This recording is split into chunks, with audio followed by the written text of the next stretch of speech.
Maka cara seterusnya ialah sebagaimana Allah firmankan dalam surah Al-Imran ayat 103. A'udzubillahi minasyaitonirrajim. Bismillahirrahmanirrahim. Wa tasimu bihablillahi jami'a wa la tafarraqu, artinya berpegang teguhlah kamu kepada tali ini agama Allah dan janganlah kamu bercerai-berai. Yaitu kalau umat Islam ingin dimuliakan, disanjung, ingin bersatu, maka mereka hendaklah melakukan dua perkara yang terpenting.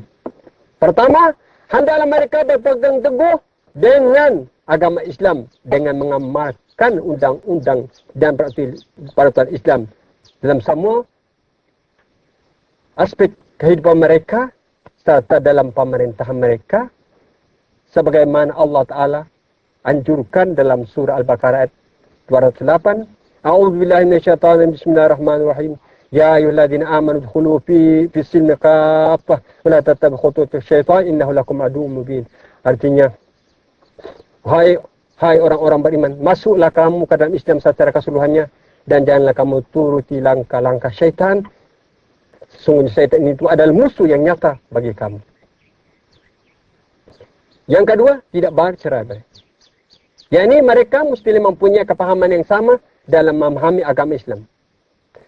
Walaupun umat Islam berpegang teguh dengan undang-undang dan peraturan Islam, kalau mereka mempunyai pahaman yang berbeza-beza tentang agama Islam, mereka juga tidak akan bersatu. Inilah telah disabdakan oleh Rasulullah dalam hadisnya. Apa kata beliau? Walladhi nafsu Muhammadin biadihi la taftariqanna ummati ala 73 firqah. Fawahidatun fil jannah wa thintani wa sab'una fin nar. Qil man huwa ya Rasulullah? Qal ahlus sunnah wal jamaah. Artinya, demi Tuhan yang memegang jiwa Muhammad di tangannya, akan berpecah umatku sebanyak 73 gulungan, yang satu masuk surga dan 72 gulungan daripadanya masuk neraka. Bertanya para sahabat, siapakah mereka? Kata Rasulullah, ahlu sunnah wal jamaah. Jadi kalau umat Islam ingin dihormati, disegani serta dimuliakan oleh bangsa-bangsa lain, maka mereka hendaklah mereka kembali berpegang teguh dengan agama Allah, yakni dengan mengamalkan segala undang-undang dan peraturan terkandung dalamnya dalam kehidupan mereka dan serta dalam pemerintahan mereka, serta mesti mempunyai pahaman yang sama, yakni pahaman ahlu sunnah wal jamaah, ahli sunnah wal jamaah. Karena inilah saja gulungan yang selamat, yang lain tidak selamat. Yakni dalam bidang fiqh hendaklah mereka kembali bermazhab, pilih salah satu di antara 4 mazhab. Dalam bidang usuluddin atau etika hendaklah mereka berpegang teguh dengan etika ahli sunnah wal jamaah sebagaimana etika yang dipegang oleh Nabi SAW dan para sahabat. Dan juga umat Islam hendaklah kembali bertasawuf. Ini karena walaupun umat Islam berpegang teguh dengan agama Allah serta mempunyai pahaman yang sama, tetapi kalau hati mereka kotor, hati mereka tidak terdidik, maka mereka tidak akan bersatu juga. Justru itu hati manusia umat Islam perlu dididik. Maka sebab itulah umat Islam mesti kembali bertasawuf dan berserikat, agar hati mereka dapat didikan keruhannya.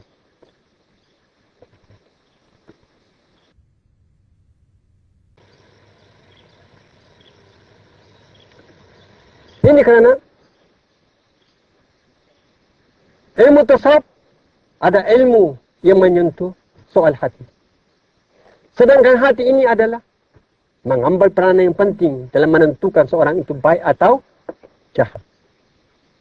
Sebagaimana sabda Rasulullah, inna fi jasadi mudghah, idza saluhat saluha jasad kullu, wa idza fasadat fasada kullu, fasada jasadu kullu, ala wahya qalb. Artinya, di dalam tubuh manusia itu ada sekumpal darah.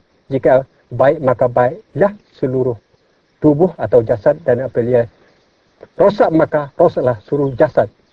Ketahuilah iaitulah hati atau qalb. Dalam hal ini Allah SWT berfirman dalam surah Al-A'la ayat 14 hingga 15. A'udzubillahi minasyaitonir bismillahirrahmanirrahim.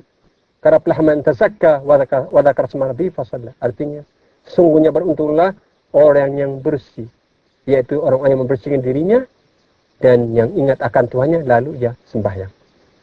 Dan juga dalam surah Asy-Syam ayat 9 hingga 10. Artinya, bismillahirrahmanirrahim. Karaplah man zakkaha wa qad khaba man dassaha. Artinya, sesungguhnya telah menanglah atau untunglah orang yang membersihkan jiwanya dan rugilah orang yang mengotorinya. Apabila umat Islam menjauhkan diri daripada guru-guru kerohanian, maka hati mereka tidak akan terdidik. Maka nafsulah yang akan menguasai mereka. Justru itu untuk mengelakkan keadaan ini. Berterusan maka hendaklah umat Islam kembali bertasawuf agar hati mereka dapat didikan kerohanian. Jadi apabila hati seorang itu bersih, maka ia akan lebih. Apabila hati seorang itu bersih, maka ia akan lebih hampir kepada Allah Subhanahu wa taala. Ia akan mengenal Allah Subhanahu wa taala. Maka apabila seorang itu mengenal Allah Subhanahu wa taala, maka apabila ia jadi pemimpin, maka ia akan tidak menyalahgunakan pangkat dan kedudukannya.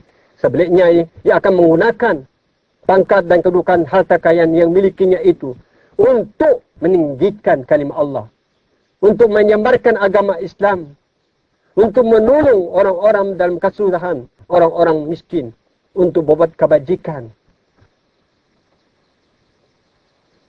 Dan apabila ia sebagai anggota masyarakat, maka ia akan berjasa kepada masyarakat. Ia akan menjadi rahmat kepada masyarakat itu. Ia akan dapat membantu orang-orang kesusahan, orang-orang yang memerlukan. Maka apabila ia sebagai pemimpin, maka dia pemimpin yang baik. Dan apabila ia seorang ulama, maka ialah menjadilah ia ulama pewaris.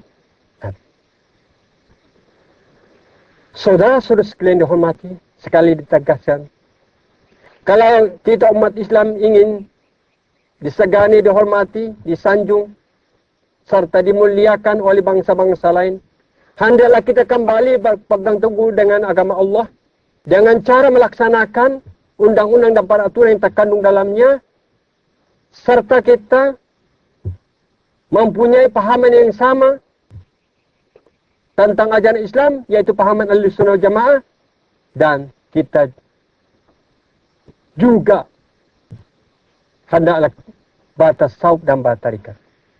Apabila kita dapat laksanakan 3 perkara ini, yaitu kita berpegang teguh dengan ajaran Allah Subhanahu wa taala, berpegang teguh dengan agama Allah, serta memiliki paham yang sama ini, paham Ahlussunnah wal Jamaah, serta bertasawuf, maka kita umat Islam insya-Allah akan menjadi mulia, akan menjadi khairu ummah ukhrijat linnas, sebaik umat. Kita akan kembali menjadi umat yang paling baik di antara umat yang telah dilahirkan.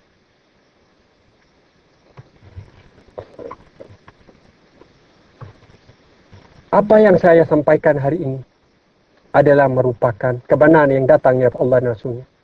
Saya tidak mempunyai niat untuk menghina sesiapapun, lebih-lebih lagi ulama dan pemimpin Islam.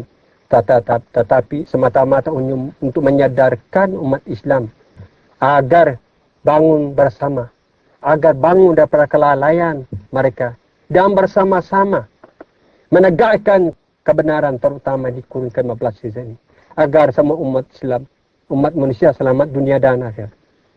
Marilah kita berganding bahu untuk menjadikan agama Islam sebagai agama dunia. Bagaimana caranya? Caranya ialah kami telah terangkan dalam kitab kami dengan panjang lebar. Dalam kitab kami berjudul Agama Allah, Rahmat dan Penyelamat bagi seluruh alam. Cubalah memiliki kitab ini. Sebelum mengakhiri ceramah ini, eloklah saya petik apa yang dikatakan oleh Sayyidina Umar radhiyallahu anhu. Apa kata beliau? Inna kunna adalla qaumin fa'alsana Allahu bil Islam. Pamahmana talmisu al-aizza bi ghairihi azallana Allah. Artinya sesungguhnya kami dahulu adalah kaum yang paling hina. Maka Allah memuliakan kami dengan Islam. Maka bila mana kami mencari kemuliaan selain pada agama Islam, maka Allah akan menghinakan. Mari kita berdoa kepada Allah Subhanahu wa taala agar kita senantiasa berajaran yang benar serta mendapat kasih sayang. A'udzubillahi minasyaitonir rajim. Bismillahirrahmanirrahim. Alhamdulillahirabbil alamin wa bihi nasta'in wa ala umuri dunya wa sallallahu ala khairi abdi sayyidina wa maulana Muhammadin wa ala alihi wa sahbihi wa baraka wa sallam. اللهم ربنا آتنا في الدنيا حسنة وفي الآخرة حسنة وقنا عذاب النار ربنا لا تزغ قلوبنا بعد إذ هديتنا وهب لنا من لدنك رحمة إنك أنت الوهاب اللهم يسر لنا أمورنا واهد قلوبنا وأبداننا والسلامة والعافية في دين ودنيا وانصرنا في الآخرة فإنك خير الناصرين تحلنا يا الله فإنك خير الغافرين واغفر لنا يا الله فإنك خير الغافرين وارحمنا يا الله فإنك خير الراحمين وارزقنا يا الله فإنك خير العازقين واحفظنا في الدنيا والآخرة فإنك خير الحافظين واهدنا ونجينا كما هدينا يا الله ونجينا من قبل وانصرنا عليهم برحمتك الراحمين اللهم اغفر لنا ذنوبنا وإسرافنا في أمرنا وثبت أقدامنا وثبت على قلوبنا وآتنا نصرك الذي وعدتنا إنك لا تخلف الميعاد اللهم اغفر لنا ولنا وزوجنا وذرية البيت وجميع المسلمين والمسلمات والمؤمنين والمؤمنات الأحياء منهم وأموات برحمتك يا أرحم الراحمين وبجعل مقيم الصلاة من ذرية ربنا وتقبل اللهم إنا نسألك إلى الله وجنا نعوذ من شر اللهم وعافنا جميع البلاء وألبسنا يا الله لباس العافية والتقوى واهدنا يا الله طريق المعرفة الهدى واستعمل عاملا صالحا فيما تحب وترضى إنك على كل شيء قادر بس آخر كلام الدنيا وقومنا إلى محمد صلى الله عليه وسلم تقبل منا إنك أنت وتب علينا يا الله إنك أنت التواب سبحان ربك رب العزة عما يصفون وسلام على المرسلين والحمد لله رب العالمين. السلام عليكم ورحمة الله تعالى وبركاته.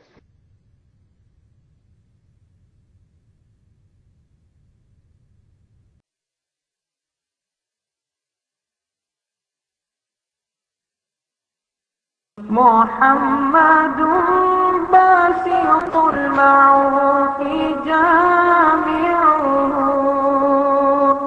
محمد باسط المعروف جامعه محمد صاحب الإحسان والكرم محمد صاحب الإحسان والكرم محمد تاج رسل الله قاطبة محمد تاج رسل الله قاطبة محمد صادق الأقوال والكلم محمد صادق الأقوال والكلم